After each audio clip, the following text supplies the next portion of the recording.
Hello दोस्तों, I am Ashish Sharma. Welcome to our channel Ashish Sharma classes. Friends, in this video I will discuss on two important points.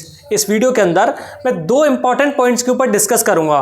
So watch this video from beginning to end without skipping. इस video को आप शुरू से लेकर and तक पूरा देखना बिना स्किप करे। So one by one discuss करते हैं एक एक पॉइंट पर। सबसे पहले सीपीओ मेंस का एग्जाम कब कंडक्ट होगा, क्या चांसेस लग रहे हैं कि कब सीपीओ मेंस का एग्जाम कंडक्ट हो। दूसरा पॉइंट जिसपे हम डिस्कस करेंगे, how to score 180 plus marks in CPO mains examination. CPO mains के एग्जाम में 180 प्लस स्कोर कैसे किया जाए, क्या स्ट्रेटजी होनी चाहिए, इंग्लिश को कैसे बूस्ट करें कि जिससे 180 प्लस स्कोर सीपीओ मेंस के अंदर हो जाए।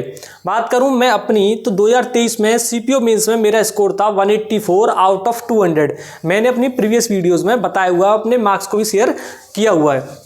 तो इस वीडियो के अंदर मैं दोनों पॉइंट्स के ऊपर वन बाय वन डिस्कस करूंगा। सीपीओ मेंस का एग्जाम कब कंडक्ट होगा, तो मोस्ट प्रोबेबली जिसके चांसेस सबसे ज़्यादा हैं, सीपीओ मेंस का एग्जाम सीजीएल मेंस के आसपास ही कंडक्ट होगा। अभी सीएचएसएल मेंस होने वाला है नवंबर में, 18 नवंबर को जिसका एग्जाम कंडक्ट होगा सीएचएसएल मेंस का। तो सीजीएल मेंस का एग्जाम पहले शेड्यूल था दिसंबर के अंदर, जिसके चांसेस अब बहुत कम है। मोस्ट प्रोबेबली सीजीएल मेंस का एग्जाम 15 जनवरी के बाद कंडक्ट होगा। तो उसी के आसपास सीपीओ मेंस का एग्जाम कंडक्ट होगा 15 जनवरी के बाद। तो हमारे पास अभी 2 महीने हैं and we have to prepare within 2 months. इन्हीं 2 मंथ्स के अंदर हमें अपने आप को अपनी प्रिपरेशन को करना है।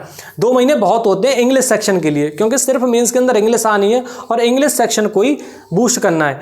2 महीने के अंदर जिसकी इंग्लिश एवरेज है, जिसने सारे सिलेबस को एक बार पढ़ रखा है, ग्रामर को और वोकैबुलरी को भी थोड़ा बहुत पढ़ा हुआ है, वो 180 प्लस स्कोर कर सकता है। 180 प्लस स्कोर करने के लिए 3 चीज़ों को फॉलो करना है। सबसे पहले क्या करना है, डेली 500 वोकैबुलरी, डेली हमें 500 वोकैबुलरी तैयार करनी है। अब वो कैसे करेंगे, जिस बुक से आप पढ़ते हो, चाहे वो किरण की बुक हो, ब्लैक बुक हो, या फिर इंग्लिश की नीतू मैम की वॉल्यूम 1 या वोकैबुलरी वाली बुक हो, कोई भी बुक हो जिससे आप वोकैबुलरी करते हो, उससे 500 vocabulary per day, 500 vocabulary per day आपको कंप्लीट करनी है। कैसे, 100 सिनोनिम्स, 100 एंटोनियम्स, 100 वन वर्ड्स, 100 आइडियम्स और 100 में मिस स्पेल्ट वर्ड आ जाते हैं और आपकी फ्रेजल वर्ब्स। ऐसे करके 500 वोकैबुलरी पर डे करनी है, चाहे वो पढ़ी हुई वोकैबुलरी हो या फिर रिवाइज करनी हो। ऐसे में 500 वोकैबुलरी डेली तैयार करनी है। दूसरा क्या करना है, 2021 से 2024 तक जितने भी एसएससी के एग्जाम्स कंडक्ट हुए हैं, चाहे वो प्री का एग्जाम हो, चाहे मेंस का हो, चाहे सीपीओ प्री हो, चाहे सीपीओ मेंस हो, एसएससी एमटीएस का हो, सीएचएसएल का हो, सीजीएल हो, सीपीओ, स्टेनो या फेज के एग्जाम्स हो, जो फेज 10 फेज 11 वाले एग्जाम्स होते हैं, कोई भी एग्जाम क्यों ना हो, सारे एग्जाम्स की वोकैबुलरी को सॉल्व करना है, प्लस हर एक पेपर को सॉल्व करना है। मतलब जितने फिलर्स आए, ग्रामर था, मतलब एक भी क्वेश्चन नहीं छोड़ना। 2021 से 24 तक के सारे क्वेश्चंस को कंप्लीटली सॉल्व करना है हाथ से। 2021 से 24 उसमें वोकैबुलरी तो हो ही जाएगी, लेकिन ग्रामर को भी और उनके कॉम्प्रिहेंशंस को भी सारे को सॉल्व करना है। इससे क्या होगा, एक आइडिया लग जाता है कि किस तरह का पेपर मेंस के अंदर देखने को मिलेगा। और एसएससी का एक शुरू से रहा है कि वो प्रीवियस ईयर पैटर्न पर ही पेपर सेट करती है। थोड़ा बहुत चेंज होगा लेकिन पेपर वैसा ही आता है, प्रीवियस ईयर पैटर्न। तो अगर सिर्फ प्रीवियस ईयर 2021 से 24 तक के कर लिए तो सफिशिएंट है, इससे बहुत हेल्प मिलेगी। ये तो हो गया दूसरा पॉइंट। तीसरा क्या करना है, इंग्लिश को बूस्ट करने के लिए एक मॉक देना है 2 दिन के अंदर। पर डे मॉक मत दो, एक पर डे देते हैं अच्छी बात है, लेकिन एक मॉक 2 दिन के अंदर देना है मेंस के लिए, जिसमें 200 मार्क्स में आपको ये अपने आप को जज करना है कि हमारे कितने मार्क्स आ रहे हैं। पर वीक अपना एवरेज निकालना है कि हमारे पर वीक का एवरेज क्या आ रहा है। जैसे किसी का आ रहा है 130 नंबर, तो अगले वीक आ रहा है 135 नंबर, इसका मतलब ग्रोथ हो रही है।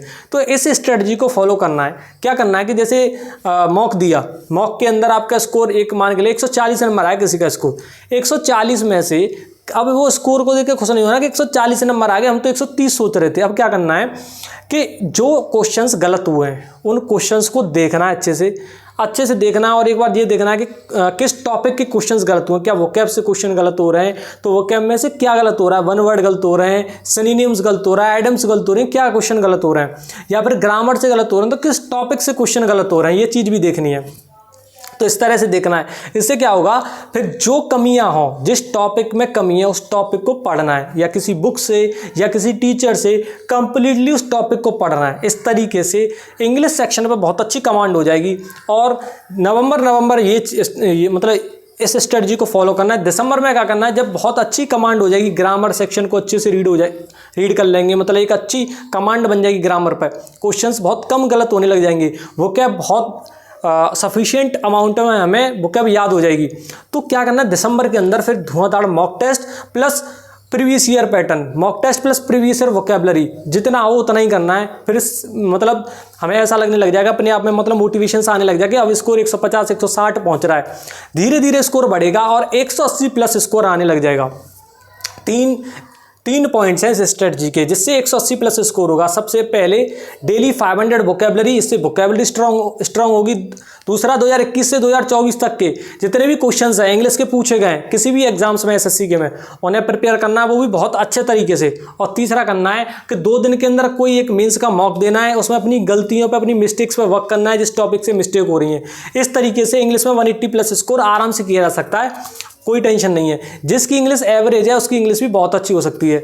सीपीयू टीयर 1 के अंदर जो भी आपके मार्क्स हैं, आप कमेंट सेक्शन में अपने मार्क्स को बताएं और टेलीग्राम चैनल को ज्वाइन कर लें। टेलीग्राम चैनल का लिंक मैं इस वीडियो के डिस्क्रिप्शन में डलवा दूंगा।